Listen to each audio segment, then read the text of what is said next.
Bem, vamos por partes. Esse caso, na verdade, ele já foi realizado, ok? E foi feito no momento já anterior, já foi em 2017 e naquele tempo, né, a gente não tinha todo esse acesso ainda à tomografia, porque hoje, com certeza, seria um caso que antes de dar uma direção para a conduta, seria solicitado com certeza um exame tomográfico, certo? Muito bem, então o que foi considerado na tomada de decisão? Né? Um dente com certeza aí, com vários pontos que tornam essa conduta, se a gente pensa ela numa conduta conservadora, no sentido de manutenção, ainda preservação desse elemento dentário, com alguns pontos sim importantes que podem impactar diretamente o prognóstico, do sentido de ser um prognóstico mais duvidoso, né? Ou até mesmo um prognóstico um pouco mais sombrio. No entanto, esse paciente, e é algo que a gente tem que levar em consideração sim na tomada de decisão, né, a respeito da conduta de um caso, a busca do paciente, qual que é a busca dele. Então, desde o início, ele chegou, na verdade, já tendo passado por outros colegas, inclusive um que começou a intervenção, fazendo a desobturação do canal distal, que também tinha um cone de prata, certo? Era obturado um cone de prata, e ele chegou já falando assim, olha, eu já passei, um já não quis mexer, o outro mexeu, mas tirou isso daqui, depois falou que não tinha mais o que fazer e que o dente realmente estava perdido. E eu não quero perder esse dente, eu quero fazer, se tiver alguma chance desse dente ser mantido, então eu quero. Então isso foi levado sim em consideração.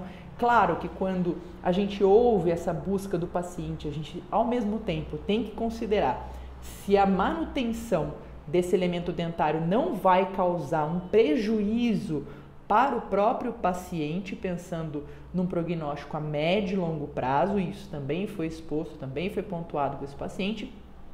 E, claro, se a gente considerar além da parte endodôntica, a gente tem uma outra parte importante que tem que ser considerada também, que é a reabilitação. Não é simplesmente fazer um retratamento, o que vai dar do retratamento endodôntico em si, mas vamos considerar, teve sucesso ainda, o que vai ser da reabilitação desse caso?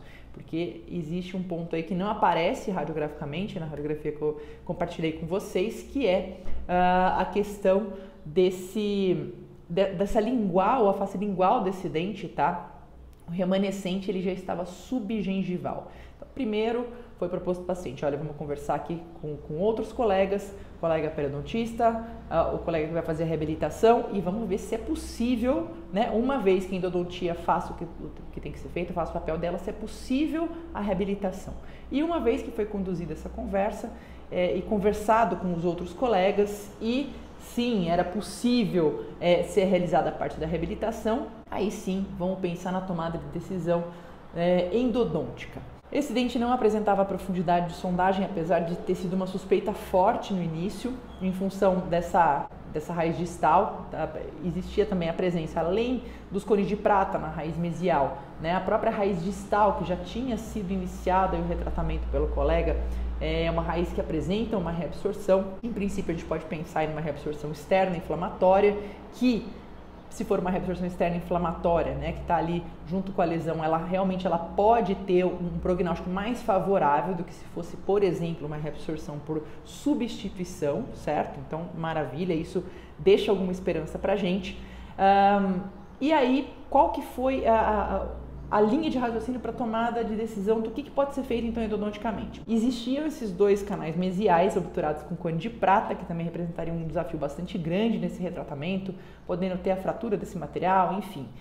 Mas naquele momento, radiograficamente, foi observado que na raiz mesial, aparentemente, a gente não tinha uma lesão periapical associada. Então isso deu uma margem para a gente trabalhar no seguinte sentido, olha, vamos então proceder como? Fazer um retratamento, finalizar na verdade esse retratamento de forma seletiva, né? Porque essa lesão ela está aqui na distal. Vamos então finalizar o procedimento aqui nessa distal e ver o que a gente consegue de resultado.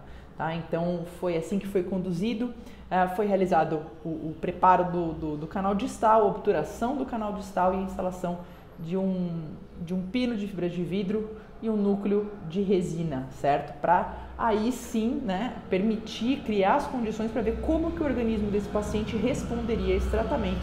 E para nossa felicidade né, minha e do paciente, ele teve uma resposta ótima, apresentou reparo da lesão, remissão total do quadro clínico já dentro de uma semana, que ele tinha um pouco de aumento de volume, exatamente nessa distal, mas em fundo de sulco. E na preservação, né, de lá para cá, os resultados foram sempre mais positivos, então o que realmente representou o sucesso desse dente, que foi reabilitado no primeiro momento, né, com uma coroa provisória, até que a gente começasse a observar, né, o início de um reparo radiográfico, pelo menos, além de todo esse feedback clínico do paciente, né, que daí indicasse que esse dente poderia ser reabilitado aí de maneira definitiva, certo? Mas ele não ficou, né, sem nada aí, com espaço vazio de forma alguma. Importante manter a função desse dente nesse período todo. Então ele ficou com uma coroa provisória bem adaptada, aí só aguardando um pouco, acompanhando o início de um reparo para depois instalação da definitiva, certo? Então é uma forma de se conduzir o caso. Deu certo, poderia ter dado um insucesso, poderia ter aparecido uma fístula, poderia ter permanecido edema, aumentado lesão, surgido uma bolsa. Então, assim, quando a gente toma uma decisão num caso desse, que é limítrofe, o que é importante, né? Deixar muito claro para o paciente, olha, tudo bem, a gente está aqui de acordo com a sua busca, mas a gente tem que se atentar, tem que manter um acompanhamento bastante próximo.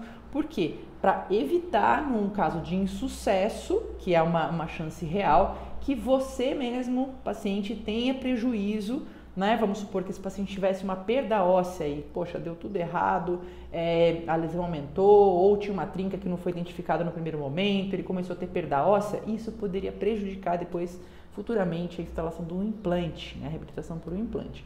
Então, é importante, num caso limítrofe assim, manter ainda mais aquele acompanhamento, aquele follow-up próximo do paciente, e não é esperar que o paciente veja a importância disso, é a gente como profissional que tem que ter realmente aí uma responsabilidade, né, em passar essa importância para o paciente e também de cobrar ele, falar, olha, vem cá que está na hora da sua preservação, do seu acompanhamento, a gente tem que ver se isso daí não está dando errado, mesmo que esteja silencioso. Tá certo? Obrigada a todos vocês que compartilharam aqui as condutas, o que fariam. Não existe a gente pode dizer aqui que, acho que dentro de tudo que foi colocado aqui, não é questão do certo ou errado, são diferentes caminhos, né, que podem levar a um resultado positivo para o paciente, e nessa tomada de decisão, nessa linha aí desses caminhos a respeito do qual tomar, a gente tem que saber o que levar em consideração e qual o peso de cada coisa, e sem sombra de dúvidas, acima de tudo, pensando sempre numa decisão que seja para o bem-estar, preservando a saúde e bem-estar então do nosso paciente, tá certo? Um grande abraço, um grande beijo e a gente se vê na próxima.